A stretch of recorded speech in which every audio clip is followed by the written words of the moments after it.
Hi friends, welcome to Vivikta cooking. ఇవాళ మన recipe వచ్చేసి బెండకాయ ఫ్రై.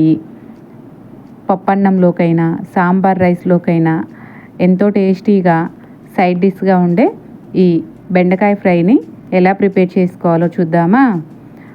ముందుగా బెండకాయలని వీడియోలో చూపించిన విధంగా చిన్న చిన్న ముక్కలుగా కట్ చేసుకోవాలండి. పొడుగా మాత్రం కట్ చేసుకోమాకండి. అలా కట్ చేసుకుంటే లోపల ఉండే సీడ్స్ అనేవి బయటకు వచ్చేస్తాయి. ఈ విధంగా కట్ చేసుకొని పక్కన ఉంచుకోవాలి. ఇప్పుడు ఒక బౌల్లోకి 1/2 టీ స్పూన్ కారం, 1/2 teaspoon salt, 1/2 teaspoon ధనియాల పొడి, 1/2 teaspoon garam masala, 1/2 teaspoon వేయించి పొడి చేసుకున్న జీలకర్ర పొడిని యాడ్ చేసుకొని చిటికెడు రెడ్ ఫుడ్ కలర్ని కూడా యాడ్ చేస్తున్నానండి. మీకు ఇష్టం లేకుంటే స్కిప్ చేసేయవచ్చు. 1 teaspoon red chilli sauce, 4 teaspoons దాకా వాటర్ని యాడ్ చేసుకొని మొత్తం బాగా కలిసే విధంగా కలుపుకోవాలి. చూడండి, ఈ విధంగా కలుపుకొని ముక్కలుగా కట్ చేసుకున్న బెండకాయ ముక్కల్ని యాడ్ చేసుకొని ఒక రెమ్మ కరివేపాకు, 2 టేబుల్ స్పూన్ల పల్లీలు, 2 చిన్న ముక్కలుగా కట్ చేసుకున్న పచ్చిమిర్చిని యాడ్ చేసుకొని మొత్తం బాగా కలిసే విధంగా కలుపుకోవాలి. మసాలా బెండకాయకి పట్టే విధంగా బాగా కలుపుకోవాలండి. చేతితో మాత్రం కలపొద్దు, ఈ విధంగా స్పూన్తో కలుపుకోవాలి.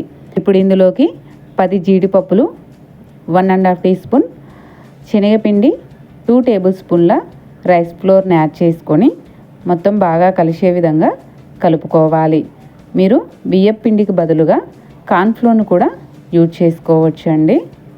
ఈ విధంగా బాగా కలిసే విధంగా కలుపుకోవాలి. మీకు పిండి కాస్త పొడి పొడిగా అనిపిస్తే కొంచెం వాటర్ని స్ప్రింగిల్ చేసుకొని మొత్తం బాగా కలిసే విధంగా కలుపుకొని పక్కన ఉంచుకోవాలి. ఇప్పుడు స్టవ్ పై కడాయి పెట్టి డీప్ ఫ్రైకి సరిపడా ఆయిల్ను బాగా హీట్ చేసుకొని బెండకాయ ముక్కల్ని ఒక్కొక్కటిగా యాడ్ చేసుకోవాలి. చూడండి, ఈ విధంగా యాడ్ చేసుకొని గోల్డెన్ బ్రౌన్ కలర్లోకి వచ్చేంత వరకు డీప్ ఫ్రై చేసుకోవాలి. ఈ వీడియో కనుక మీకు నచ్చినట్లయితే ప్లీజ్ లైక్ చేసి మీ ఫ్రెండ్స్ అండ్ ఫ్యామిలీకి షేర్ చేయండి.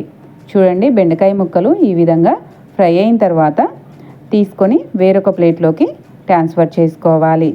ఇదే విధంగా మిగతా బెండకాయలను కూడా ఫ్రై చేసుకొని తీసుకోవాలి. నా స్టైల్లో ఒక్కసారి ఈ బెండకాయ ఫ్రైని ట్రై చేసి ఎలా కుదిరిందో కామెంట్ సెక్షన్లో కామెంట్ చేయండి. ఈ బెండకాయ ఫ్రైని ఒక్కసారి కనుక మీరు టేస్ట్ చేశారు అంటే మీకు నచ్చుతుంది, నాది గ్యారంటీ. ప్లీజ్ మన ఛానల్ని సబ్స్క్రైబ్ చేసుకుందరు.